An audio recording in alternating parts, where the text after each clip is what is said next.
Hello বন্ধুরা, সকলে কেমন আছো? আশা করছি ভালো আছো। তো সকলকে আমার আইটি দীপিকা মাঝিতে স্বাগত।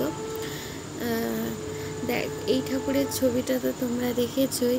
আমি তোমাদের অনেককেই তোমরা কমেন্ট করেছো, তোমাদের ভালো লেগেছে, অসংখ্য ধন্যবাদ। তো সেই ঠাকুরটাই দেখো, যখন আমি মাটির কাজ করেছিলাম তো ছোটো ছোটো করে ভিডিও করে রেখেছিলাম, সেটাই এডিট করে তোমাদেরকে দেখাচ্ছি। তোমরা কিন্তু ভিডিওটা প্রথম থেকে শেষ পর্যন্ত দেখতে থাকো। আমি দেখো ঠাকুরটা বেলেমাটি করে নিচ্ছি। যেদিন ঠাকুরটা বেলেমাটি করছি তার আগের দুদিনও খুব বৃষ্টি হয়েছিল।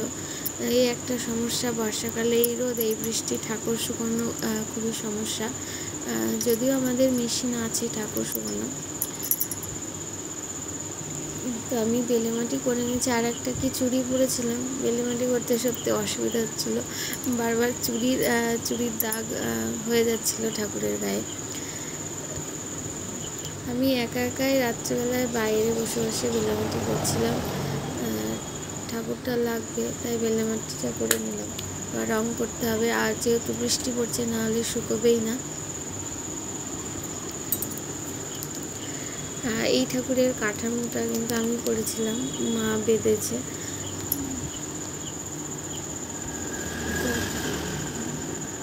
তোমরা কিন্তু ভিডিওটা পুরোটাই দেখো। তো আমি এখানে দেখছি আর বেলেমাটি করছি, যেহেতু ফোনটা দূরে রেখে ভিডিওটা করছিলাম সেজন্য বারবার দেখছিলাম যে ঠিকঠাক দেখা যাচ্ছে কিনা। আমার দেখো শিবটা বেলেমাটি করা হয়ে গেছে, এবার কালীটা করছি।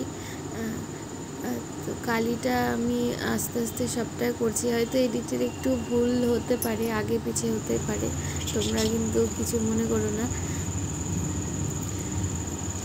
আর এইভাবে স্ট্যান্ড ছিল না, এমনি ভিডিও করেছিলাম। সত্যি স্ট্যান্ড ছাড়া ভিডিও শ্যুট করা খুবই অসুবিধা, তাও আমি করেছি।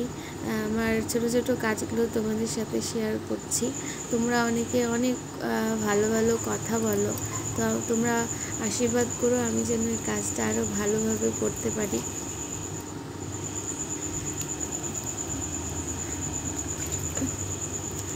আমার প্রায় হয়ে এসেছে বেলেমাটি করার। দেখো কালির মুখটা ঠিক করে নিচ্ছি, একদম মানে মাটিটা অনেক গালের কাছে লেগেছিল, সেজন্য সব পরিষ্কার করে দিচ্ছি। আবার গালে একটু নোংরা ছিল, কেমন লাগছিলো সেজন্য আবার সবটাই পরিষ্কার করে নিলাম। তো এই দেখো ফাইনাল আমার হয়ে গেছে, এবং কেমন হয়েছে তোমরা অবশ্যই জানিও। ভালো থেকো, টাটা।